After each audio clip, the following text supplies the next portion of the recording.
Hello, I'm Jacob Hughes, and this is my lab report for Physics 2212 Lab 3, the magnetic field of a bar magnet. So the purpose of this experiment was to determine the relationship between the strength of a magnetic field and the distance from that field, and to measure the distance dependence of a small magnet. The equations used were the Biot-Savart law, the distance-dependent equation, natural log of bx is equal to natural log of k plus n times natural log of r, the magnetic dipole on-axis equation, and the magnetic dipole off-axis equation.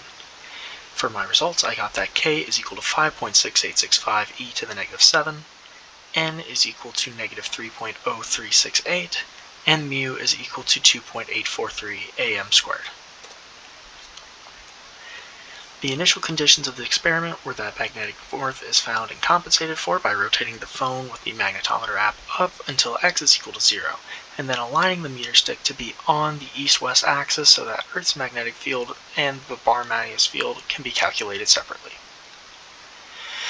The magnetometer is found within the phone by moving the phone along the x and y axes and using tape at the points where x and y values are at their maximum and minimum. It is determined that the system is the bar magnet, and thus the surroundings being everything else.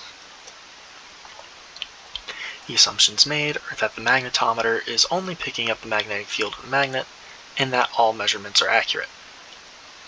In the experiment, the magnetometer was moved until different magnitudes of magnetic fields were found, and the distance from the magnetometer to the magnet was recorded at each location.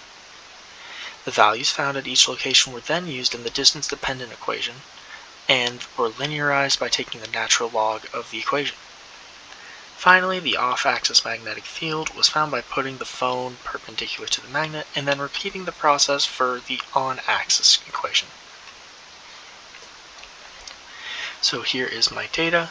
As you can see in the top right, as the natural log of r increases, the natural log of bx decreases, giving us an equation of y is equal to negative 3.0368x minus 14.38.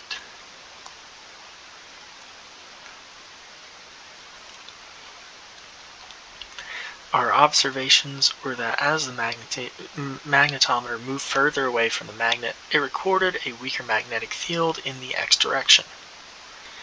Any change in the location or orientation of the magnetometer affected the magnetic field recorded. The magnetic field was stronger in the x direction as the magnetometer moved closer to the magnet. And for calculations, we got y is equal to negative 3.0368x minus 14.38, k is equal to 5.6865 e to the negative 7, and since we have our m value for our y equation, n is then equal to negative 3.0368 as well, and mu is equal to 2.843 am squared. Here's my code. On the top left here we see our scale factor. The top center we have our vector locations. Then beneath that we have our universal constant, u naught over pi. We then have the magnet model in the center here, and then at the bottom we have our equations, and in the top right we have what it all looks like when it's being run.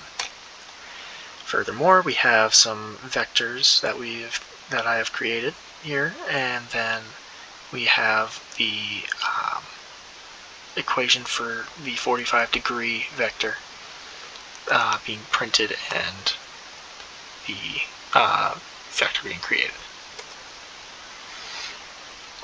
Some possible sources of error were electrical interference, inaccuracies with finding magnetic north, and inaccuracies when measuring distance. If I had oriented my setup as to compensate for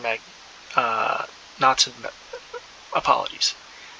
Since I had compensated my setup to compensate for magnetic north, if I hadn't done that, my values would be wildly different, and I would have to compensate for magnetic north in my calculations instead, rather than having it being canceled out in the experiment setup itself.